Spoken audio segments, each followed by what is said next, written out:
Good evening, everyone. Welcome to Unbounded Greatness, where we bring you ordinary people doing extraordinary things who are mentors to you and who mentor you through your journey of success in business, in money, and in career. And today we have Joy Atieno. She's the CEO of Epic Paths International Consultants. She'll tell us what Epic is all about. So welcome, Joy. Thank you. Yeah, so before we start, could you maybe tell us what Epic is all about? Well, epic is epic. We are epically, as my friends and colleague would describe it, interlinking international education to the African market, and that is via international partners in education. So we closely work with universities and embassies, as well as corporations that are looking to expand or rather build strong magnets in Africa for international education. And this is solely for study abroad programs, exchange programs, what do we call it? Conferences, events, school tours for recruitment purposes, and sports science. So that is, in summary, what Epic does. But we have a wide range of services which are definitely defined on our website, which is www.epicl.org.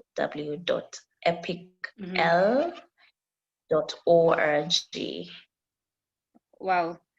So if someone wants to study abroad and they'd like to, have an easy time applying for schools, they could go through Epic, right? Exactly. They would definitely have an easy time, and they would have an experience that is exclusive, because we do take care of our clients, or rather I'd call them stakeholders, in the most exclusive way, paying keen attention to each of their needs. Wow, and you're doing very well, being the CEO of Epic at only 27. You're always busy and having international meetings and always traveling. You're doing a really great job and you're doing really well. And did you really start from up there, or was there a beginning from somewhere? Oh, definitely no one, absolutely no one, except if you're inheriting wealth. But if you do not have the opportunity to inherit any wealth, absolutely no one is ever going to start from the top. You always have to start from a point and then make it your focal point. So for me, the resources I had available were already partners, because I had interacted with them before in my previous travels, and therefore I was able to connect with them both professionally and socially. And because I'm a very social person, I was able to tap into their interests. And when I started Epic, they were ready for me to assist me through this path, and therefore they were the first partners or other stakeholders that I was able to sign contracts with for representation internationally, and most so in Africa. So there's always, I tell people, there's always an opportunity, or rather a resource that you can use. If you know you're an intellectual speaker, you can always, bank on that. If you know you are a singer, you can always bank on that. Capitalize on any resources available that you have. It necessarily does not always have to mean that it's money, but it can be, resources like labor or even target markets. You have it ready, then start off. And one of the things that has been able to help me hugely is the fact that I am always ready to fail big. I am not scared of failing. And I know that failure is one of the key aspects to success. So if you have that what do you call it, mentality or attitude, you're definitely going to encounter every challenge that may come your way, and you'll come out of it victorious. Well, you've said something really interesting. You're never afraid of failing, you want to fail big. For you to be able to accept to fail big and just take on big challenges and big things and not be afraid of failure, there's a mindset that you've obviously picked up that keeps you going. What is this mindset that you picked up that has kept you going and not fearing to fail? When you want to achieve a lifetime uh, um, success, or you want to work on a project that has longevity, then you need to understand what are the future possibilities. Today I'm gonna grab an opportunity. Am I gonna just keep it for today only, or am I gonna look at it from the futuristic mindset?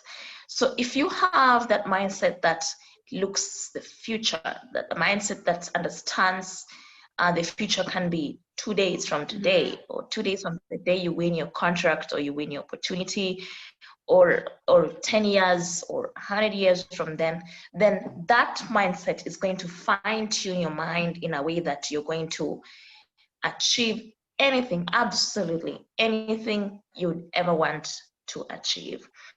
So I got an attitude where it's not about today only, there's tomorrow. And what is tomorrow all about? What are these opportunities that you can foresee?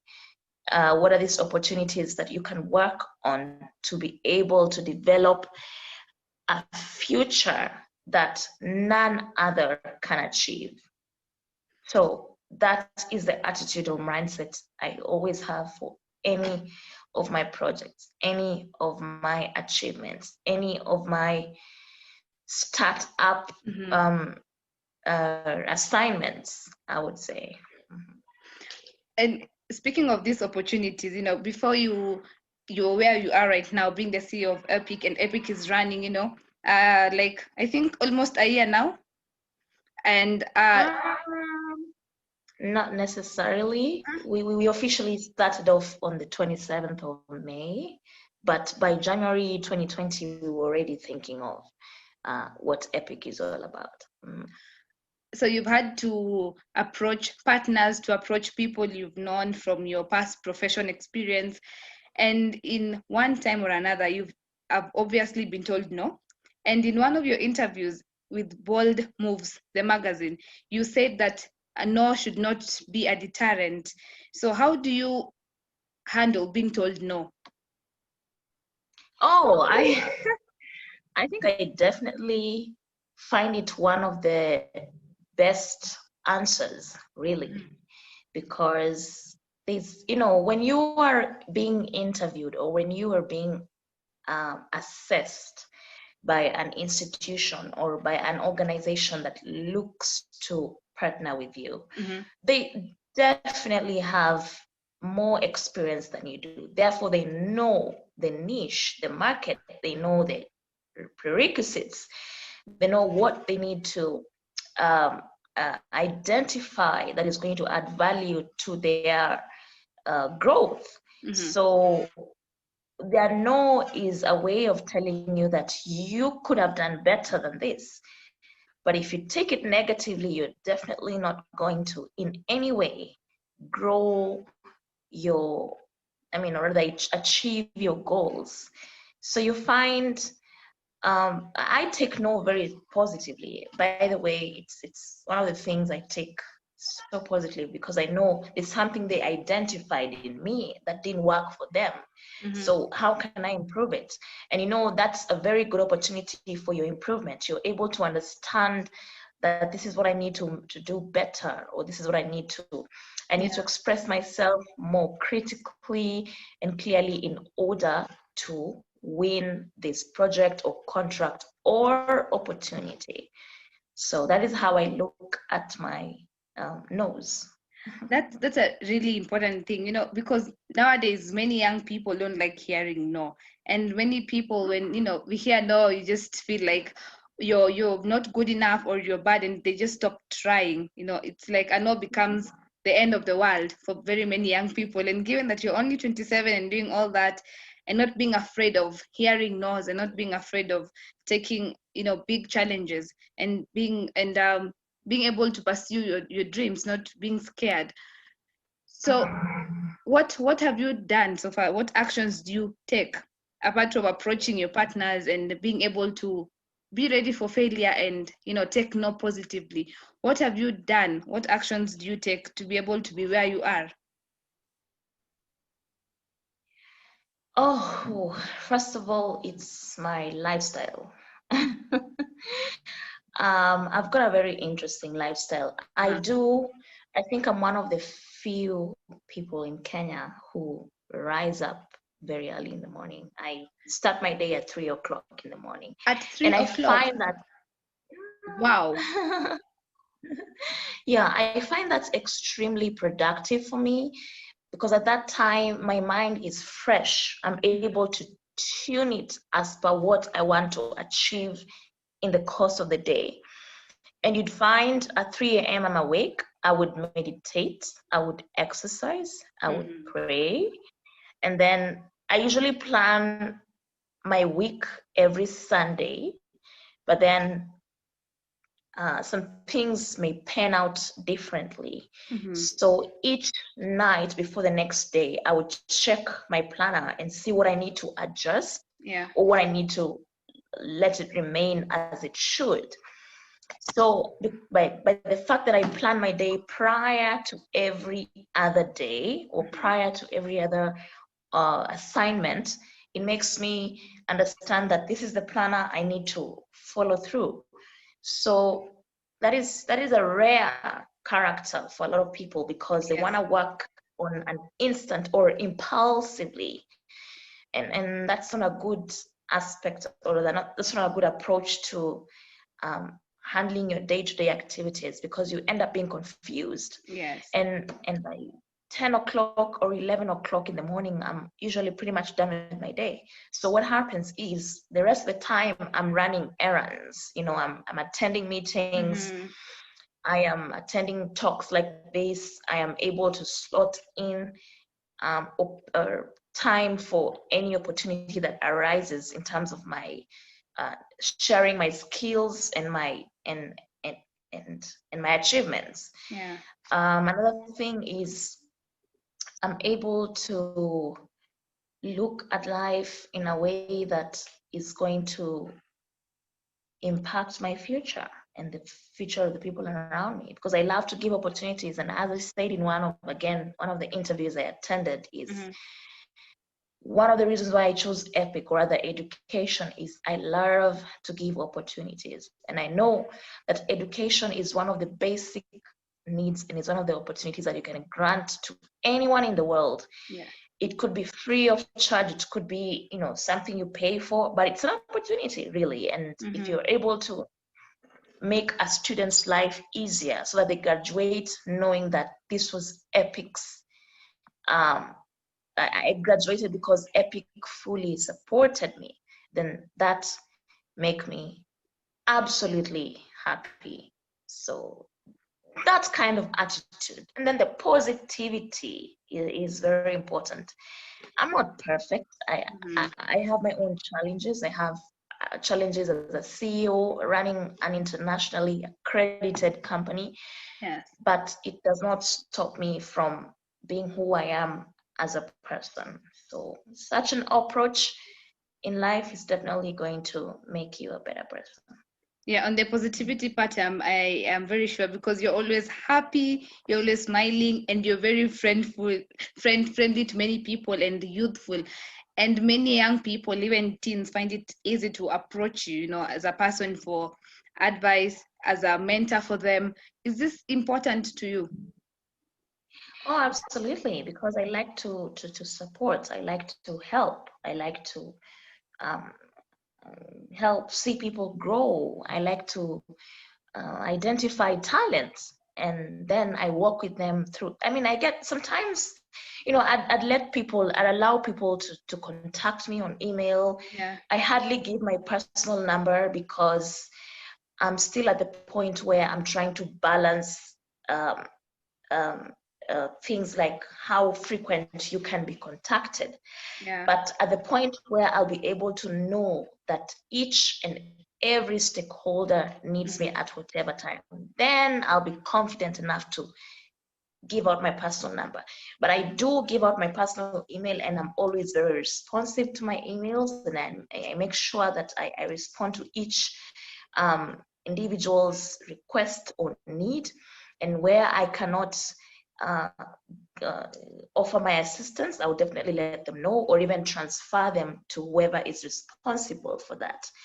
So it makes me happy to know that I am in a position where I can support one or two people who are going to change the world, because like Epic's vision states is we are going to impact the world one student at a time. Yes. For one to be able to give back and give opportunities to others and be able to support other young people, and not be scared that, most people are very afraid of helping people because they're scared maybe they'll come and, overtake them in life or something. You really need to be very bold and really strong, as a woman and even as a human being. And you've talked about women being bold and not being intimidated. How do you go about that, remaining bold and strong as a woman, even in a world where in most areas they are male dominated? As long as you know your values, as long as you know your worth, there's really nothing impossible. I probably 95% work with men, and these are men who are way older than I am, or men who have experience in the field that I am in. But surprisingly, these men are always very much willing to listen to my suggestions, decisions, choices, strategies, and they may not fully agree to them, but the fact that they've listened to them and they've given me an opportunity to air them to them, air the strategies to them, or suggestions to them, it's one of the things I feel very happy about, because a step to every success is, are you going to be able to clearly and critically articulate your project or your strategies? And then if you're able to do that, you're definitely 100% sure of succeeding in any field that you get involved in. So I don't have, like I said, I'm not fearful of failing. If a man tells me no, because you're a woman, an African woman for that matter, it's okay. There's so many other men out there who are probably going to agree to my suggestions. They're going to sync with what I do. So again, it's a matter of the mentality you have, and the fact that you're not fearful. You're ready to fail big. Just the fact that you're ready to fail big is enough for you to prosper. You've mentioned something very important. When a man says no, because first, you're a woman, and number two, you're an African woman for that matter. And given that you deal, your company is an international based company, it's international, given that you're opening branches in South Africa, in Rwanda, in Mauritius, and in Arizona. I think you're looking out to open in Arizona as well, right? So what is your experience, working in different cultures and with different people from different backgrounds and different countries? What has been your experience? I have been able to, first of all, learn a lot of diversity. The Kenyans are totally different from the Arizonians or Mauritius people or South Africans or Rwandese. Or everywhere else I've been traveling. I've been to very many countries in this world, and it's an opportunity that I really thank God for, because of the cultural immersion and the fact that I get to understand that people from the West appreciate being time conscious. So that is one of the things I've been able to learn and actually implement in my daily lifestyle. I'm a timekeeper. I if it's 7:30, it will be 7:30, Yeah. and I will wait for only 15 minutes. And if you're Indeed. not there, I will leave for the next, because I do not want in any way to inconvenience those who are looking to work with me in the next minute or the next hour or the next session. So I know, like, we have about few minutes to go for my next meeting, Yes. and I know that whoever is going to have a meeting with me is abroad. He's in Canada, Yeah. and he's just woken up and he's expecting to have a good session with me. So there's no way I would have any excuse for being late for that meeting, and those are the things I look into. So another thing is appreciate every culture and then see how you're going to adapt to it. You'd find the South Africans are lifeists. They love life. Yeah. So if you're going to work with them, just understand that after work there's a social life. And honestly, I've got a wonderful social life, I would say, because I don't fear the fact that I need to be offline from work over the weekend, so I can take time to recharge. And recharging, it could be a safari, it could be mingling with friends, it could be a beer, wine, it could be dinner, it could be lunch. So, all this, the fact that you're exposed to different cultures, you get to understand what is important for you and what is going to add value to your life. Wow. That's really interesting. And it's very interesting also hanging out with you. I get to learn a lot of things. And you're always very happy and this full of life. But in your journey, you've obviously faced some obstacles and hard things that sometimes make you pull back and think about life or think about the next step. How do you overcome your obstacles and how do you keep going even after facing a really major obstacle?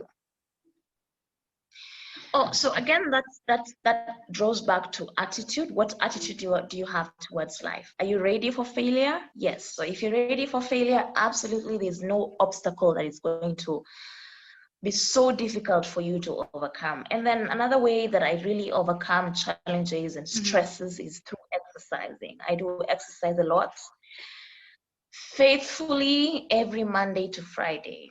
I take a break during the weekends, but every Monday to Friday, the first thing I do as early as I wake up is exercising. And that, releases the endorphins and those, the hormones that help you to be happy and have a great day and look at life positively. So it's more about what lifestyle are you trying to maintain, and is it realistic? Yeah. As well as the fact that what kind of attitude do you have towards life. If you have a positive approach towards life, you're definitely going to overcome any challenge, however difficult it may be. Wow.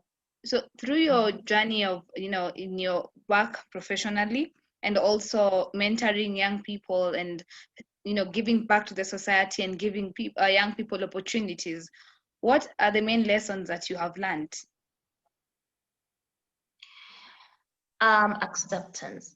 I have learned that Africa has so many challenges, but at the same time, Africa has excellent potential. So if I'm able to accept those two contradictory realities, then it's a way of growing my network, growing um, uh, uh, the markets, and also growing Epic as a whole. Yeah. What main goal do you look to achieve through Epic? Oh, I want Epic to be the talk of the world. I want every student, every stakeholder, every partner to know that the exclusivity Epic offers through its professional consultancy services is one of a kind. So that is the goal that I'm looking to achieve. You mentioned a lot about children, and I know sometimes during your free time when you're not having meetings or hanging out with friends, you're a mother to 35 kids in Jesus Help Us Children's Home. So what inspires you to be a mother to the 35 kids?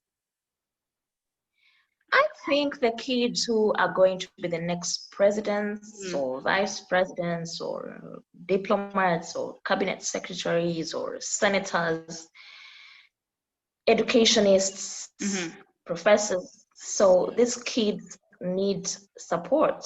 And is it challenging? Of course, yes, because they're not your own kids. So you have to give personalized attention to each and every of these kids and make them understand that despite the fact that you are their foster parent, you are going to support them throughout their journey, right from them being children, because most of them are kids, to when they are grown-up adults who can be independent and make independent choices and decisions. So it's an opportunity I want to grant to them. It could be through education, through providing them basic needs, through just giving them the attention and the love and and the time, which not so many people can be able to afford it. Time is very precious, and at times you feel like, oh, it's a Sunday, I want to rest and sleep the whole day. But again, you think of that child who is having a very lonely Sunday, a very frustrating Sunday, a Sunday that he or she wishes they could even have a bite of a meal. And if you're able to give that to them, then it will make a huge difference in their lives. Wow. This is a very inspiring session. I mean, I've learned a lot of things. Wow, I just for me I've learned a lot of things personally, and even the audience, I know they've learned quite a number of things, and a lot of things actually, because being young and waking up at 3 a.m. and going through the routine that you go through and learning an important lesson in planning your day and planning your week, it's a very powerful thing and a powerful tool to gain. And many young people have dreams and young people have goals in life, but they are scared, maybe of scared of failure, scared of being told no. So what advice would you give to these young people with dreams and who come from different backgrounds? And just keep going. Just keep going. There's always an opportunity for everyone. It could be a big one, it could be a small one. I mean, like I said, I didn't start big. I started from what I had on my plate. So it was up to me to view it in a way that I want this plate to be, to feel more and more opportunities. And that was only going to be achieved through the strength and the drive and in the ability to know, or the attitude to know that you need to keep going. So just keep going. It doesn't matter how many times you fail. It doesn't matter how many times you're going to be rejected. It doesn't matter how many times you're going to face challenges, but they make you stronger for sure. Wow. And you said you have a meeting in a few minutes, so I wouldn't want to inconvenience you in timing. And I know you're a great person when it comes to time. You want to keep time. Thank you very much for taking your time to be with us here. And thank you very much for giving your time and for the advice you've given. It will be really, really helpful and inspiring to many young people, because given that you're young and you're doing great things, and you're bold and a strong lady, we can all say that you're a very, very strong lady and always cheerful despite of everything in life. It's a really inspiring thing to have you even as a friend and as a mentor. So thank you very much for sharing. Yeah, it is. So thank you for giving us your time this evening. Yeah. Thank you, and all the best. And I just hope that your project, I would call it, or your program that you're trying to mentor different people from different parts of the world is going to prosper. It doesn't matter how difficult it's going to be, but just keep going. Thank you very much. Yeah, thank you very much to all our viewers for joining us this evening. I hope to see you next week. We'll be having our host, Michael, mentor. So thank you very much, Joy, and good night to everyone. Have a wonderful night. You as well. Bye. Bye.